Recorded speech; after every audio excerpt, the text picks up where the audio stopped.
হবে এমনিতেই বোঝা যাচ্ছে। প্রথমত আপনারা দেখবেন যে গরুটার চোখ ভাসা ভাসা হতে হবে, মানে চোখ দেখবেন বাহিরের দিকে চলে এসেছে, বড় সড়ো চোখ, মানে মাথার তুলনায়।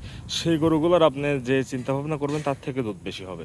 আর দ্বিতীয়ত গরুটার লেজের যে বিষয়টা, লেজটা খুব একটা বড় হওয়া যাবে না, একদম ছোট হওয়া যাবে না, কিন্তু ছোট লেজালা গরুকে আমরা কিছু কিছু ক্ষেত্রে ভালো গরু বলে থাকি।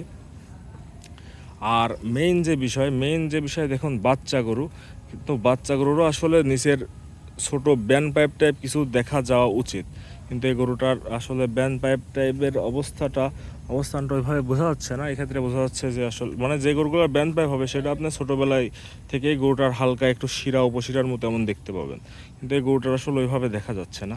আর দ্বিতীয়ত আর মেইন যে বিষয়টা আমি সবসময় বলে থাকি, ষাঁড় গরুর একটা বৈশিষ্ট্য, বকনা গরুর একটা বৈশিষ্ট্য। ষাঁড় গরুর বৈশিষ্ট্যটা কী হবে আপনার, যদি আমি আমার এই বরাবর হাত দিই, প্রথমত ষাঁড় গরুর বৈশিষ্ট্য যেটা ভালো ষাঁড় হবে, প্রথম কথা হচ্ছে ষাঁড় গরুটার সামনের দিকে ভারী হবে, মোটা তাজা হবে, পিছনের দিকে শুকনা হবে।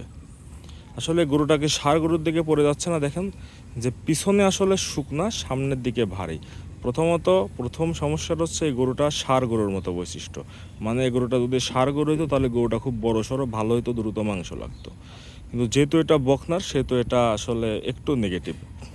আর বকনা গরুর সবথেকে ভালো বৈশিষ্ট্য হচ্ছে এর সমস্ত মাংস ওজন থাকবে পিছনের দিকে, সামনের দিকটা থাকবে একদম হালকা পাতলা। কিন্তু আপনারা দেখলেই একটু আইডিয়া করলেই বুঝতে পারছেন। আর তারপরেও এই স্বাভাবিক দৃষ্টির বাইরেও আসলে এখন আপনারা বলতে পারেন তাহলে এই গরুটার কতটুকু দুধ হবে।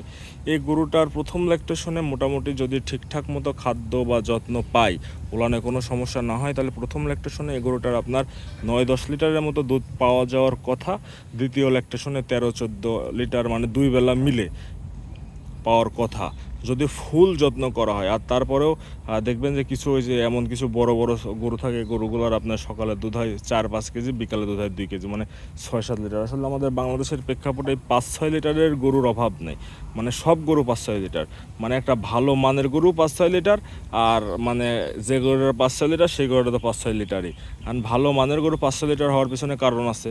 প্রথমত আমরা অনেক ক্ষেত্রে বুঝি না আসলে গরুটার মানে সমস্যাটা বুঝি না, মানে অনেক সময় গরুটার বাচ্চা দেওয়ার পরে যে 1 মাস পর্যন্ত ভিতর থেকে আবর্জনা পড়ে, সে আবর্জনাটা সম্পূর্ণ ক্লিন না হলে কিন্তু আপনার দুধ সম্পূর্ণ আসে না। একটা গরুর ভিতরের আবর্জনা সম্পূর্ণ ক্লিন হতে মোটামুটি 1 মাস পর্যন্ত লাগে। আমরা মোটামুটি 1 মাস পর্যন্তও দেখেছি ভিতর থেকে ময়লা বের হয় বাচ্চা হওয়ার পরে। আর তারপরে ওভারঅল এই গরুগুলো ভালো কি খারাপ এটা নির্ভর করছে আপনার মালিকের ওপর।